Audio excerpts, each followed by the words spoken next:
来继续来考这个台南柳营艺术路的平交道，有驾驶技术是恶意来逼车，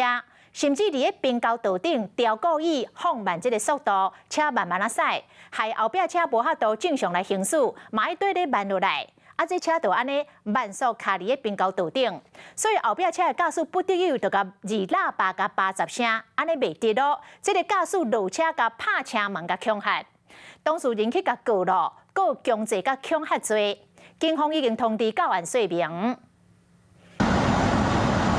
这台车的速度无算慢，佫超过边仔桥倒摆的人，掩佫有一台小客车为这边超车了后，就调工动较慢咧，敢若是恶意的逼车，甚至伫平交道佫减速，驾驶赶紧二喇叭。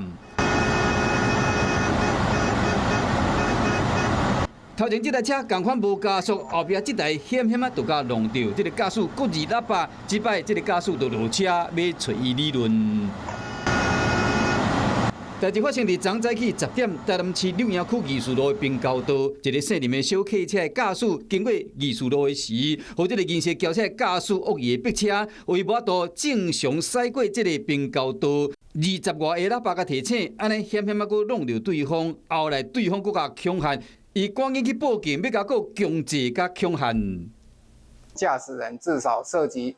未使用方向灯，在多车道不依规定驾车。在快车道停车等多项违规事实，将依《道路交通管理处罚条例》告发。驶这台车的人有真侪项违规，警方已经通知相关的人员到案说明。这个姓林的驾驶要甲告，就是希望讲类似的代志莫阁发生。